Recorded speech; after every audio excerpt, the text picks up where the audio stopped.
Welcome to The Maintenance Mindset, an audio-video podcast brought to you by the Multifamily Media Network. I'm your host, Paul Rose, and over the more than 3 decades in the apartment industry, I've had roles that include being on-site, providing services as a vendor, creating and delivering multiple education programs, and active association work.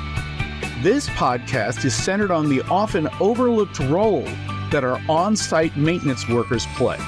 You know, the men and women that respond in the middle of the night to the toilet call, or the after hours, it's really hot in my apartment request, or my favorite, my ring fell down the drain, get over here now. In other words, the often unsung heroes who are responsible for asset preservation and resident satisfaction.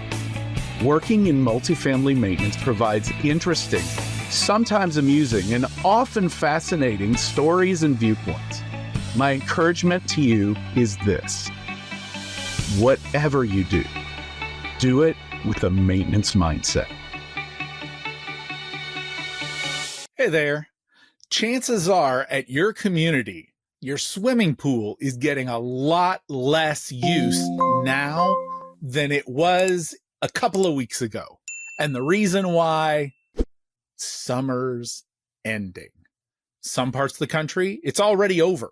Other parts, we're getting closer to the end of what would be classified as summer, and it might be time to consider turning on the pool heater if your swimming pool is equipped with one that you're using.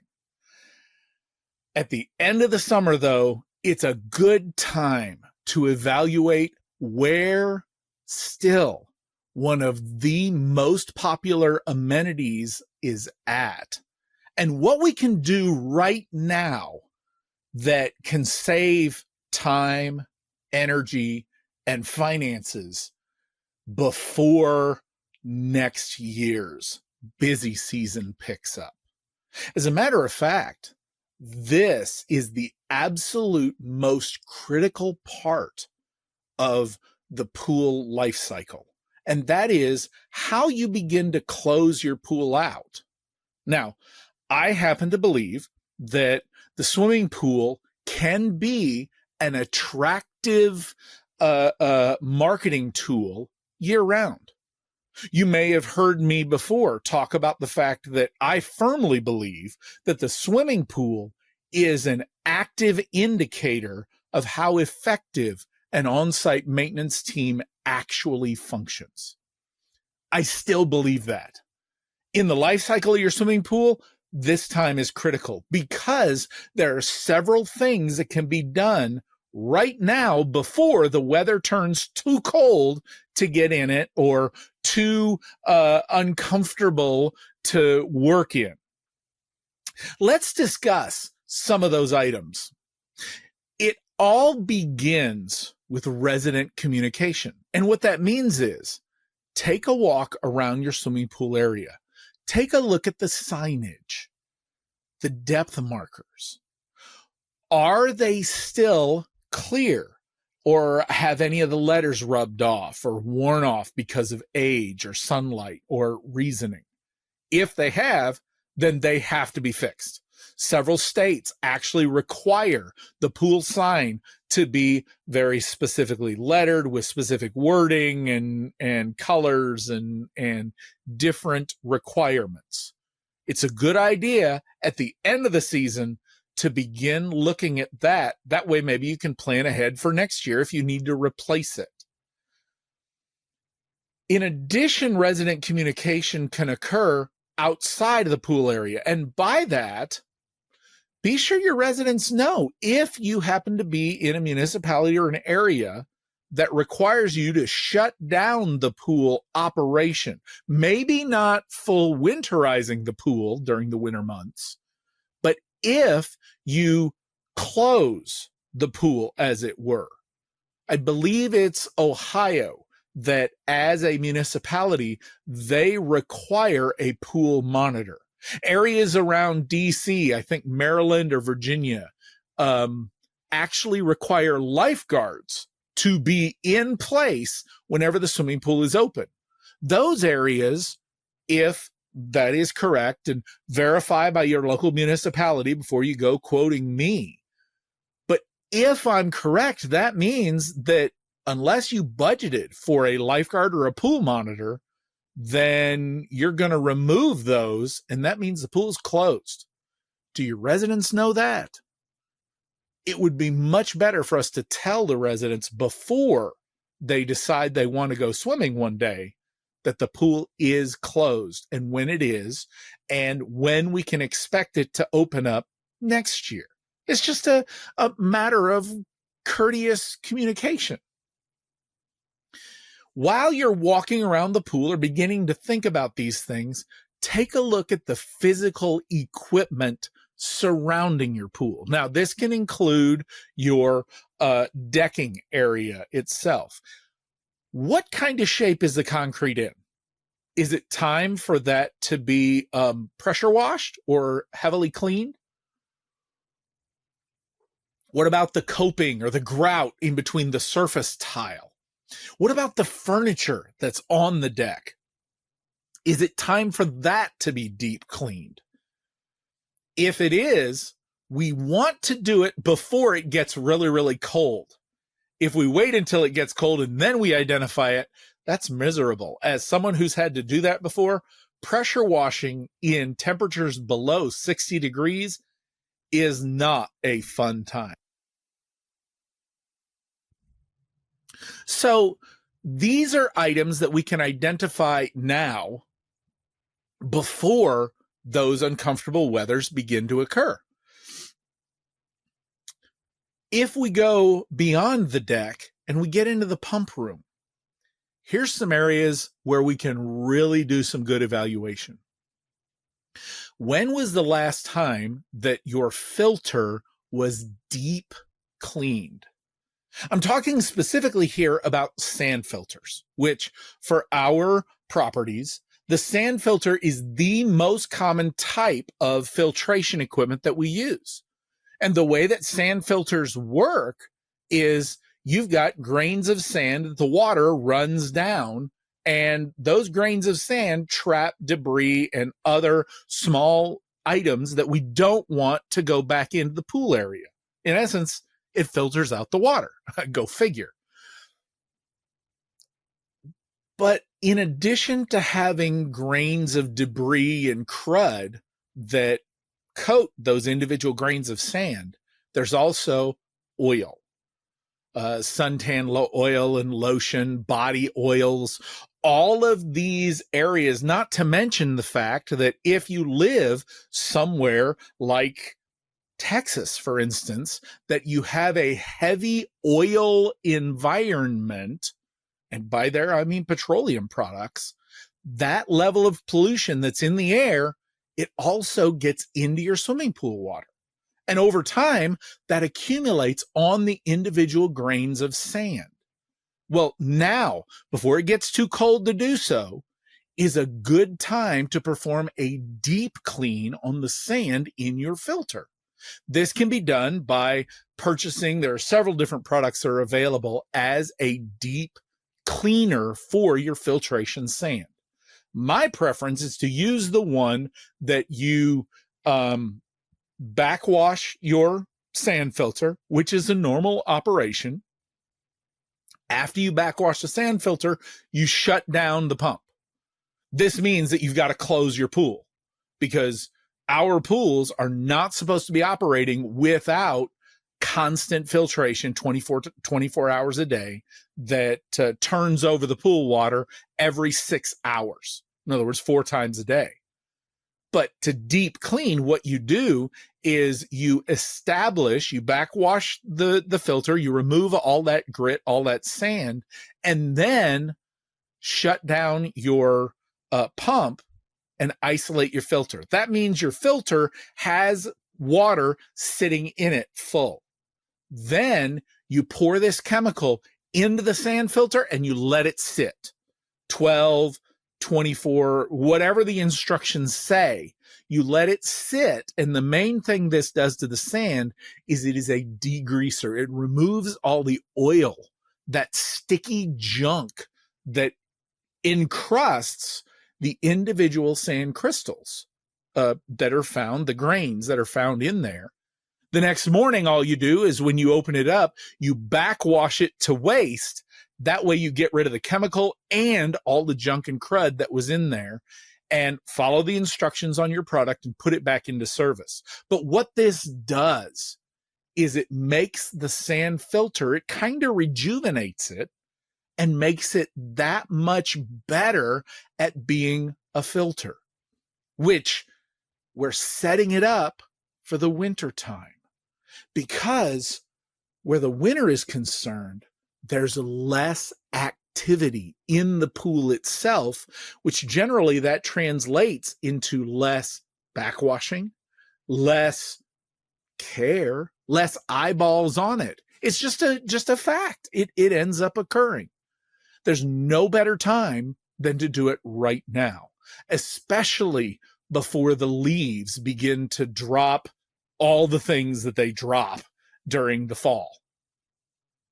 So by taking a moment and evaluating the equipment, we can begin to perform those preventive tasks that tend to get overlooked during the busiest parts of the season.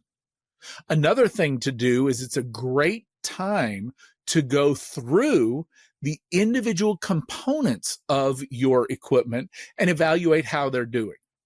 The pump, for instance, one of the most commonly overlooked service items is the connection of the supply line to the inlet side of the pump. In other words, this is where water is pulled from the pool that goes into our pump. Most commonly, that is a threaded fitting. In other words, you have outside pipe threads going to an inside pipe threaded fitting. Where it fits together, those threads, when it was originally put together, should have been put together with a thread sealant that was designed to deal with vibration. Because again, that pump operates 24 hours a day. Most pool companies, when they put it together, they will use either pipe dope, which is the liquid Teflon embedded gel that goes in the threads, or when I installed it years ago as a contractor, we'd use RTV sealant, which was used in engines to create both the lubrication and the threads. That's a silicone-based product, and I found it lasts longer even than pipe dope does, because pipe dope over time, it will get a little bit harder. The silicone, it maintains that joint. Regardless of which one was used, it's a common point of failure going into the pump. A quick Band-Aid type repair is to take silicone caulking and go around that joint. That will seal it again. The way you can tell if that point has failed is if you are constantly getting air bubbles into it and all of the inlets are underwater. What that means is you've got a leak. The most common place for that leak, which is where air gets pulled into the line, is right there at the pump. Check that as a piece of equipment. Oh, and by the way, your pool pump room should be dry. If you've got water that's coming from underneath your pump, which is a common occurrence over time, that means that the shaft seal between the motor and the pump area is beginning to fail. This is a prime opportunity, again, before the temperature gets cold, to make that repair. All you're doing is wasting water, because that's water you're losing. You have to refill it, you have to rebalance it, you have to rechemical it. Other pieces of equipment that it might be time to check is your chlorinator. If your property is using trichlor or dichlor, which is much less frequent for our types of pools, but it still happens, chances are that means you're using a chlorinator. A chlorinator is a tank, often looks like a tall cylinder that you have two water hoses attached to, quite frequently at the bottom. It's possible one of them's at the top of the pipe itself.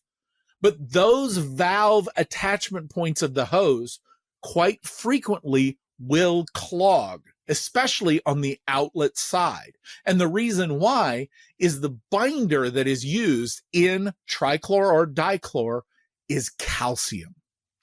Calcium, which we'll find out here momentarily when we talk about it greater, does get clogged in that outlet valve. And over the course of the summer, it will eventually clog it all the way up. So if you went this summer without it clogging up, now is the time to take a look at it.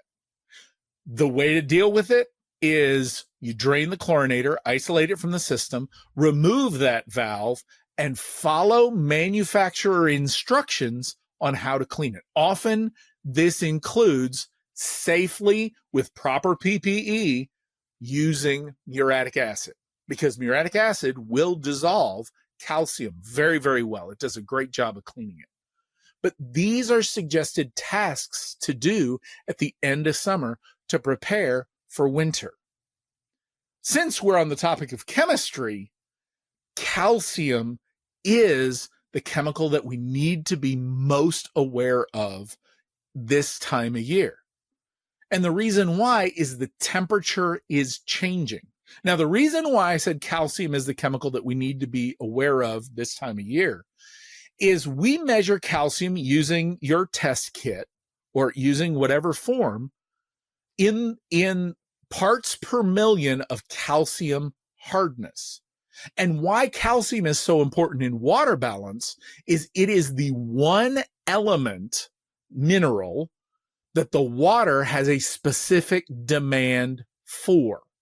That element, that mineral demand changes based upon temperature.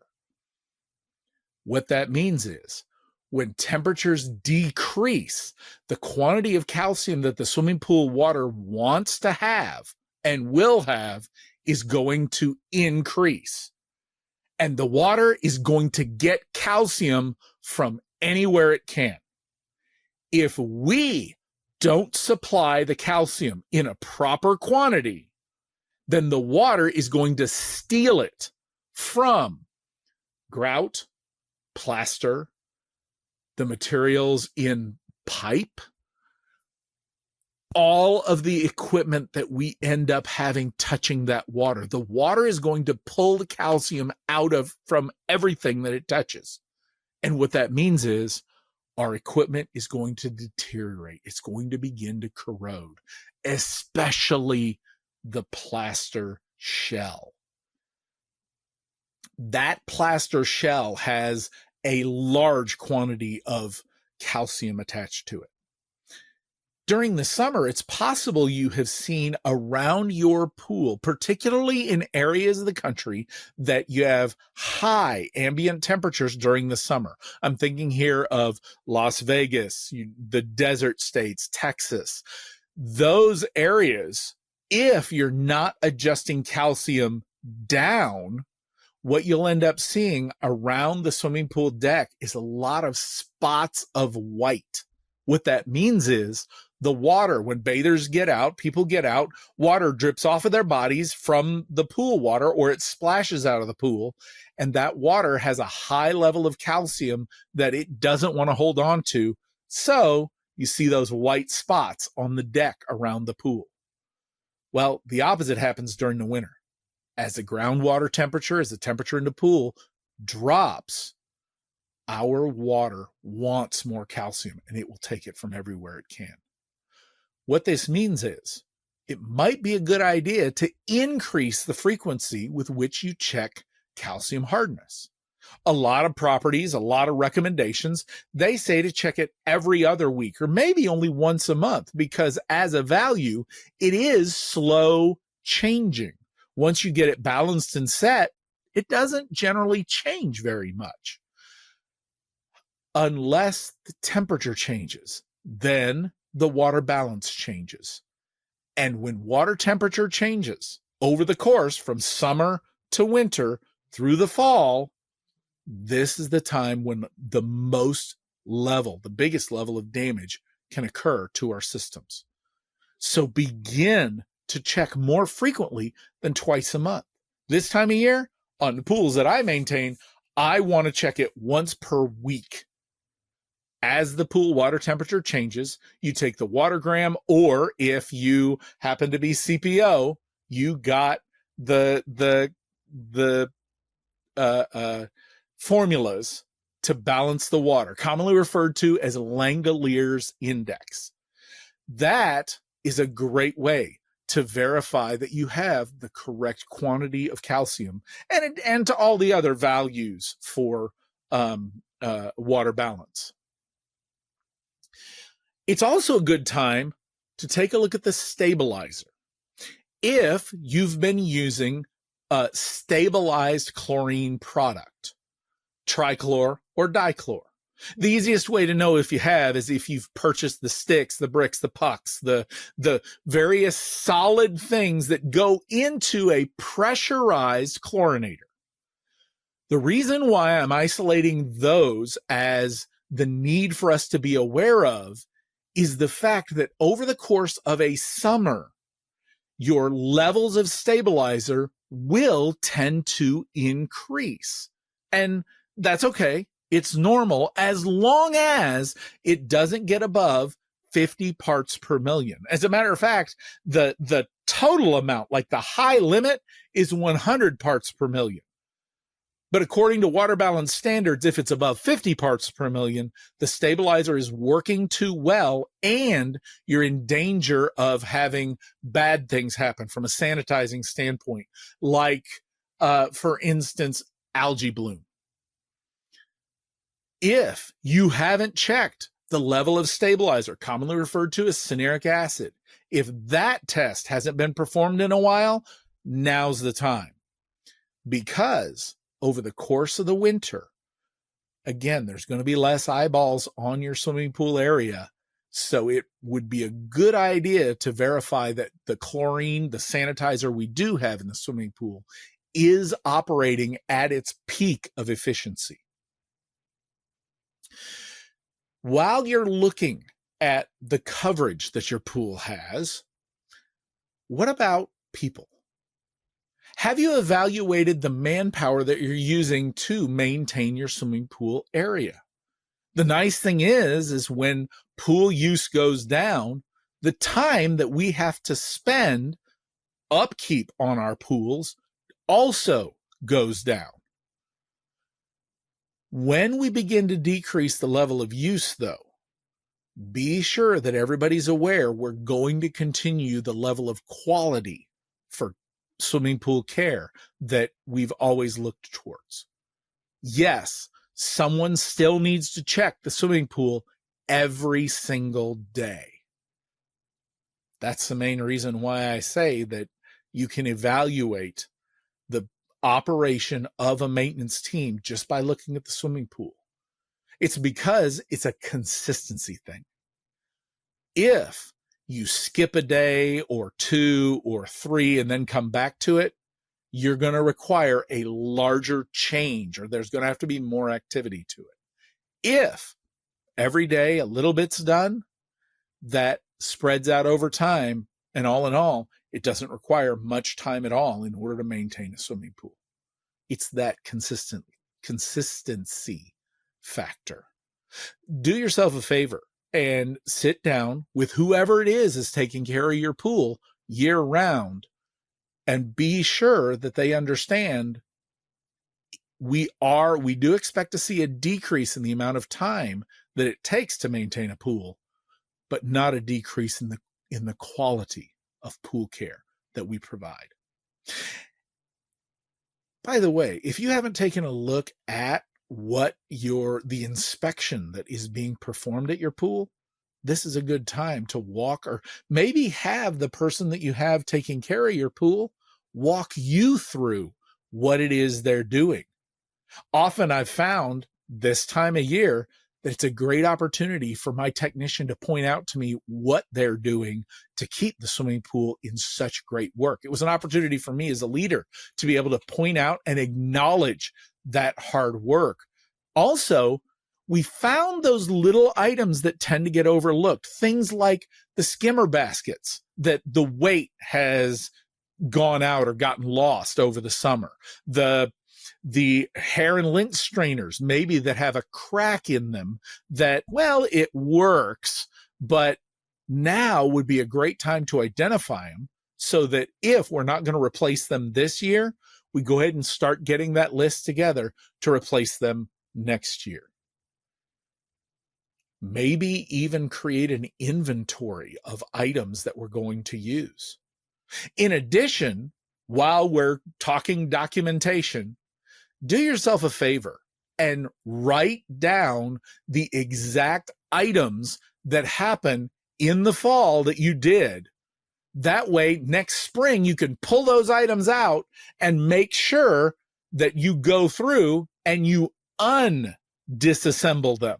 In other words, if I disassemble the pool area right now, next year I can reassemble it using the nice checklist reminder form that I have because we just did it 6-8 months ago.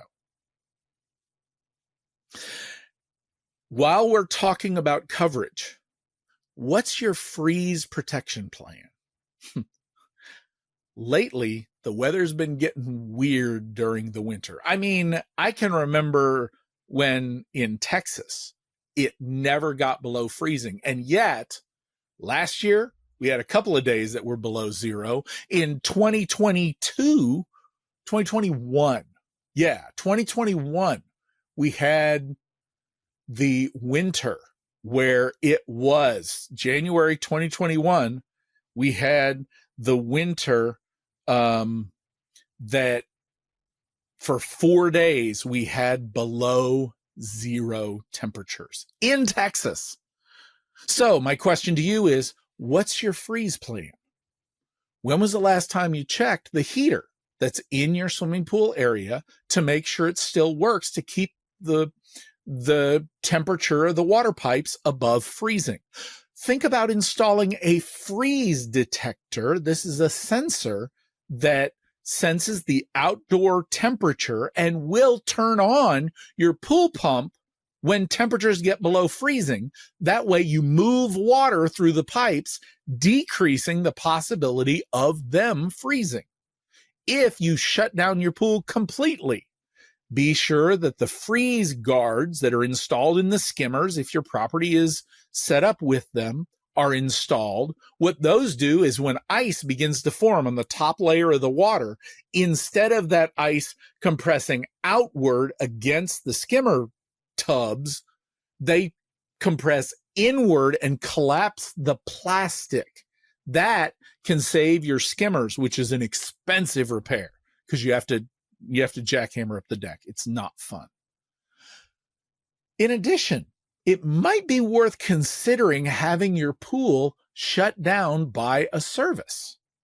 That way, they blow all the air out of the lines, and oftentimes they will provide a warranty that they have removed all the air that can prevent damage from frozen water inside the pipes underneath your deck.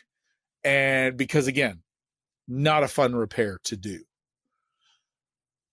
These are items that right now at the end of summer, we should begin to consider when we're talking about our swimming pool. Oh, and one last thing. For those of you on video, you'll notice behind my microphone, I'm wearing my Pool and Hot Tub Alliance shirt. I wear this as a reminder that the best time for pool training and certification is not when it's busy. In other words, look to get your certification updated during the winter. Things are slower. Not only that, most associations begin offering classes in the spring. Why not be unique? Have one, get one set up for your property during the winter months itself. If certification is required in your municipality, it is a 5-year certification. So when was the last time that your technicians were certified? If it's 4.5 years, if they are certified before the 5-year runs out, The only requirement is they have to attend the second day of class, of an in-person class. If it's after 5 years, in other words, if that CPO credential expires, they're required to go through the entire class. Do yourself a favor. Schedule that certification class in the off time when it's a little bit slower. CPO certification is not about taking care of the pool. It is about passing the test in order to take care of the pool. And you can learn a lot about how to do it, but the end result is there is so much information that is covered as a part of the CPO credential. This entire book is covered in 2 days. You don't have time to actually do things. It's all book work. It is an open book test. That's why I recommend setting it up for when it's not a busy time. It's a classroom class, not a hands-on course. We spent today going over things with this most needed of amenity that we can cover at the end of summer. Take 1 or 2 of these tips and hints and increase the appearance of your swimming pool while saving time next spring when you need to open up your pool. Thank you for spending your time with me today. I hope you have a fantastic rest of your week, and I'll see you somewhere. Thank you for listening to this episode of The Maintenance Mindset.